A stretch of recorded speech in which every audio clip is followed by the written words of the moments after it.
Assalamu alaykum muhtaram televizor ko'ruvchilar. Ko'rayotganinglar Erkin Osiyo radiosi Tor televiziyasining haftalik xabarlar programmasi. Mazkur programmamizda mush bir hafta jarayonida radiomizda berilgan Uyg'urlarga munosabatli bir qism muhim xabarlarimizni eslatib o'tamiz. Men Erkin. Men Gulchehra.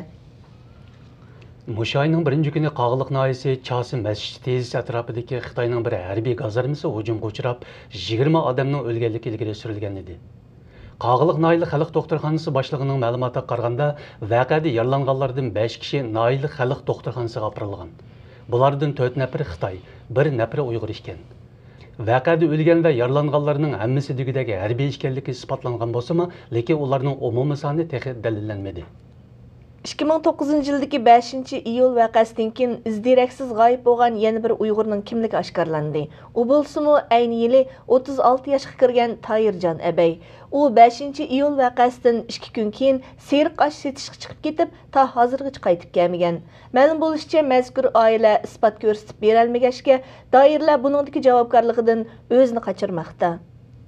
Bir Xitoy professori Xitoy davlat raisi Hu Jintao qatorliqlarga xat yozib, Xitoyni 6 jumhuriyatdan tarkib topgan federatsiya tuzumiga o'zgartishni talab qilgan.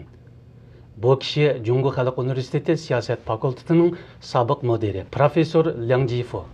Liang Jifo yaqinda Xitoy rahbarlariga yozgan xatida faqat federatsiya tuzumila Xitoyni qutqizib qala oladiganligini ilgari surgan. Liang Jifo Tayvan bilan Xitoyning davomli bo'linib turishi vaziyatidan andisha qilayotganligini eskartish bilan birga Xitoy Kompartiyasining Uyg'ur, Tibet qatorliq rayonlardagi yuqori besimliq siyosati va bostirish harakatini tanqid qilgan. 13 oktyabr Paris shahrida o'tkazilgan Xitoyga qarshi namoyish qatnashgan tashkilotlar Uyg'ur harakatini qo'llaydiganligini bildirdi.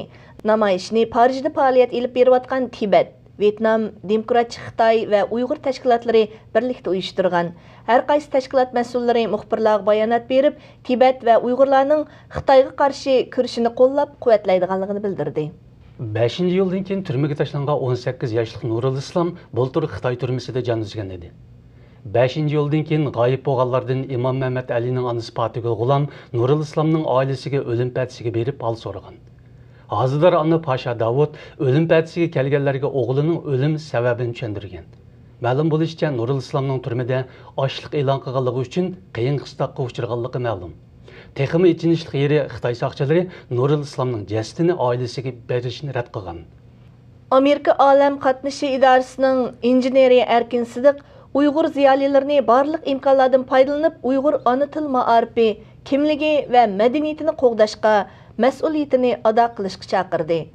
U bularni 19 oktyabr ziyoratimizni qabul qilganda o'tirib qo'ydi.